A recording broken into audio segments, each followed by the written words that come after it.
As inventory continues to pile up in Dallas, we're seeing home builders and sales consultants become more and more intense and urgent in how they interact with customers. I mean, could be that they're receiving directives from worried managers that they need to be moving product, and then that's playing out in the home sales landscape. But what I want to do is bring into light the various tactics we're encountering so you can expect and be prepared for them. First of all, from the time you walk into the model home sales office, expect a lot of pressure and constant contact.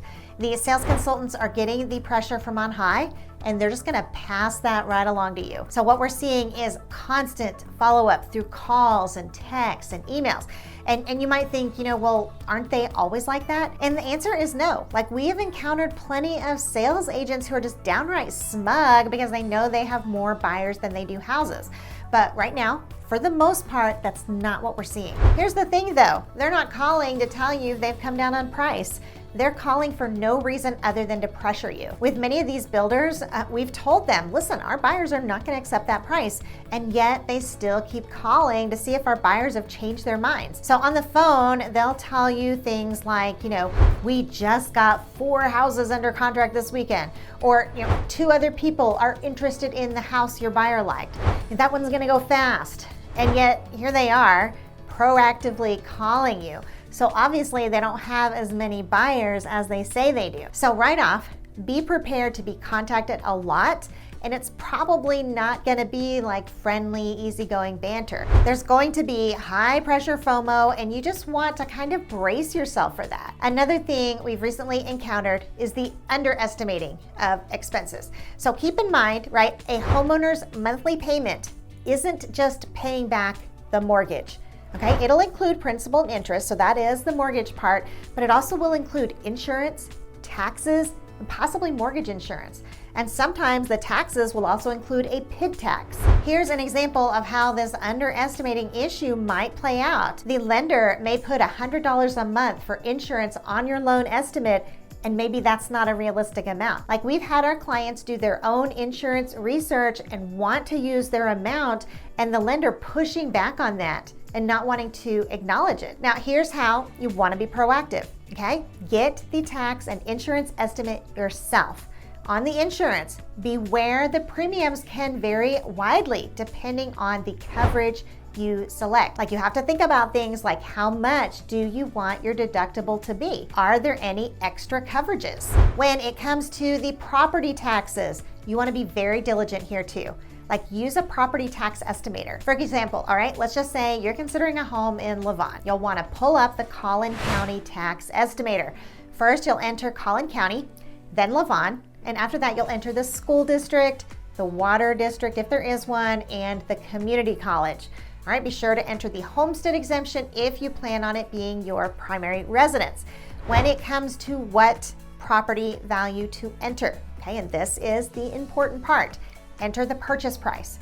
When you hit calculate, the estimator will tell you what your property taxes will be. When you're determining your monthly house payment, have the lender prepare the loan estimate using your numbers for the insurance and taxes. And I can tell you right now, property taxes are almost always going to run you at least $600 a month, but I have seen lenders put on loan estimate amounts like $150 a month. In fact, I want to show you, okay, some actual real loan estimates. On our first example, you can see under initial escrow payment, the amount set up for the monthly property taxes is $142 a month. So if this buyer bought a $350,000 home, he'd be looking at property taxes of $600 a month. So that amount is way too low. In the second example, if you look at the impound section, you'll see the loan estimate shows $180 a month towards property taxes. Again, that is not an accurate amount. Now, I want to show you this next example where the escrow account is set up correctly. Here you can see the property tax escrow is set up at $739 a month. And that's the way it should be, okay? This is how a loan estimate should look to give you an accurate idea of what your monthly payment will be. Remember, it benefits the builder to use lower amounts. If you have lower amounts for taxes and insurance, you can pay a higher price for the house. Now, another thing we're seeing is builders making incentive promises they can't keep. Now, here's an example of this. In giant print, you'll see a $30,000 incentive towards your closing costs or a rate buy down. Now, what you don't see in the fine print is that $30,000 is subject to lender contribution guidelines. All right, so what does that mean? Well, Devin Bachman, the Senior Vice President at John Burns Research, explains it this way. She says, for loans guaranteed by Fannie and Freddie, seller contributions are limited to 3% of the mortgage principal if the buyer's down payment is less than 10% and capped at 6% when down payments exceed 10%. FHA mortgages limit seller contributions to 6% regardless of the down payment amount. All right, now I know I can hear you saying, Wendy, in English, please. Okay, so here it is in a nutshell.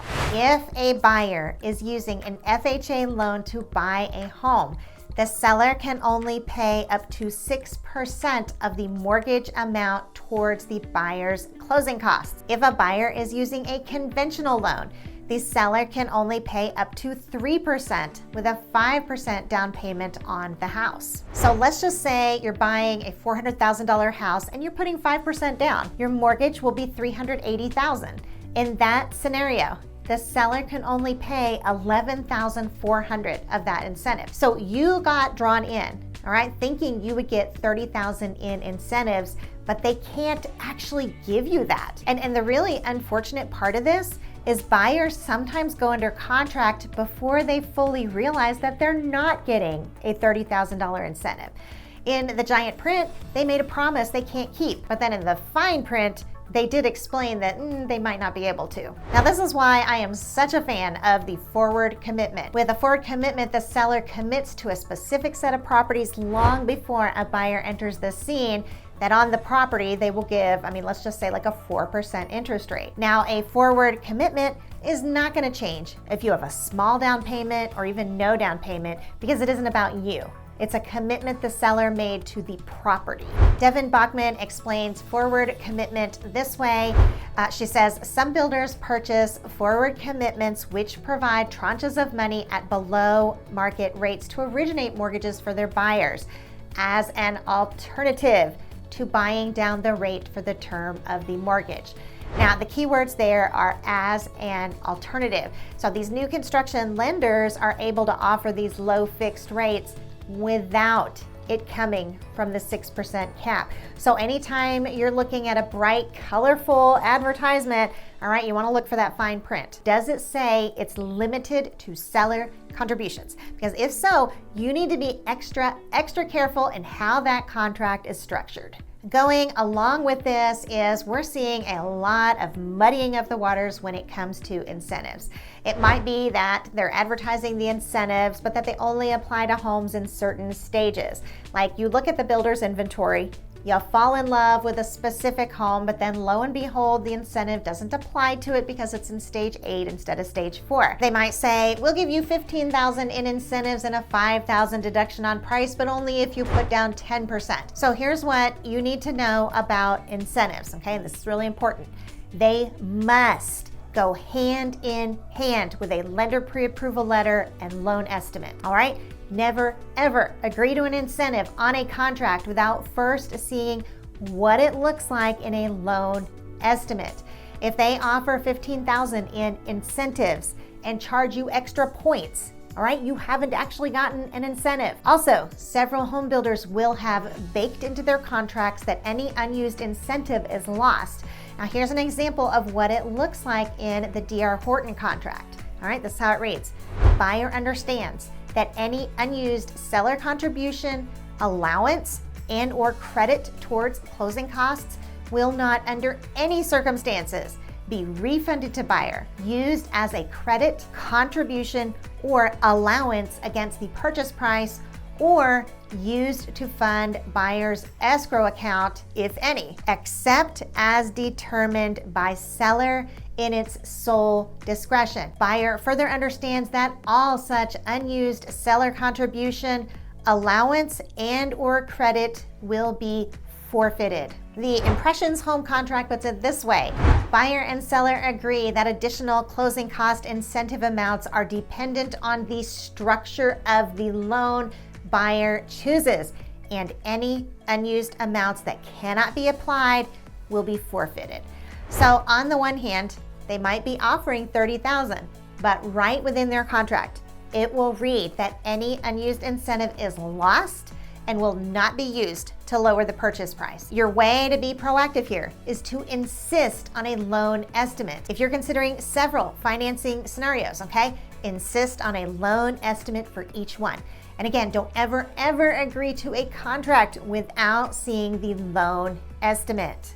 Remember how I mentioned we're seeing a lot of high pressure with the sales consultants? Well, one thing we've especially been seeing is sales consultants going around and behind the realtor. I mean, think about it this way, okay? In a typical sale with a pre-owned home, you have an agent for the seller, an agent for the buyer, and that's where all the communication happens. The seller and buyer never even meet, much less negotiate over price and terms. And this is super important to the Texas Real Estate Commission too. They don't allow dual agency, and they want you to have a clear understanding of exactly who represents you and what that means. As a buyer with representation, you should never have to be involved in the negotiating process. I mean, that's part of the whole reason you have representation. Well, things are more blurred with new construction. The sales consultants are not licensed realtors. TREC explains it this way. TREC regulates real estate sales agents and brokers, but does not regulate every type of professional involved in a real estate transaction. And then they have this section where they answer this question. Do I need a license to sell a builder's new houses? And then they answer, no, provided you are an employee of the new home builder. So all of the rules that we realtors have to follow, such as making it clear whose interests we represent, those do not apply to sales consultants. All right, now here's an example. Article 16 of the NAR Code of Ethics states realtors shall not engage in any practice or take any action inconsistent with exclusive representation or exclusive brokerage relationship agreements that other realtors have with clients. But of course, who doesn't have to follow that rule? Well, sales consultants. So here we are representing our buyer and then having the sales consultants repeatedly contact our buyer behind our backs. And keep in mind, we have no way of knowing this is going on if we're not told. This would never fly in the case of a sale with a pre-owned home, but with new construction, it happens all the time. Sales consultants are pressuring the buyers even though the buyer has retained a realtor. Now, I will say this, I think you have a lot of absentee realtors out there who don't help in the negotiating process at all. And so then sales consultants step in and run with it. I mean, we personally have been told many times that we're like the odd man out in terms of how involved we are in the sale and how much we do. All right, so what's your proactive solution here? Let the sales consultant know you hired a realtor for a reason and you would like them to speak with your realtor only. And also, no matter what state or city you're in, okay, vet your realtor, interview them, make it a formal event, have them walk through the list of services that they're gonna provide. If the sales consultant is badgering you, tell your realtor. If you've hired well, the realtor will immediately intervene. Remember, this is going on behind our backs and many times we won't know. So what you wanna do is direct the sales consultant to your realtor. Now, I will say this, okay, this becomes a little trickier with new construction because many times the lender is affiliated with the builder and sales consultants. So your whole cast of characters is different.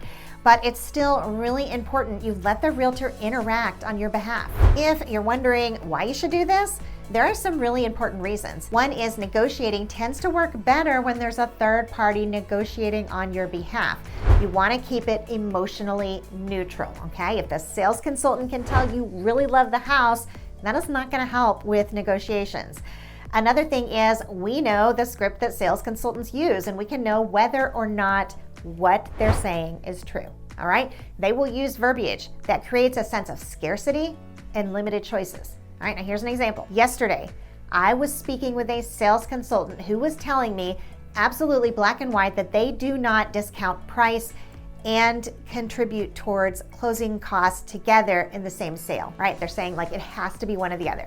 I mean, she was like a brick wall in how much she was insisting that they absolutely do not do both. Well, right there on the phone, I brought up 10 comparable sales where they had in fact done both, okay? And they had discounted the price and paid the buyer's closing costs. And the thing is, a buyer without MLS access and experience, they wouldn't know that. In fact, the buyer's not gonna know a lot of things, like whether the house is priced correctly, right? Whether the seller has been coming down on price, how much inventory a seller has, how long the seller's inventory has been sitting on the market, or how much competition the seller has in the area. We were recently speaking with a sales consultant from Devonshire in Forney who was saying there weren't that many inventory homes left there and our buyer needed to act fast. So as she was saying that, I was looking at Devonshire on the MLS and there are 71 new construction homes listed there.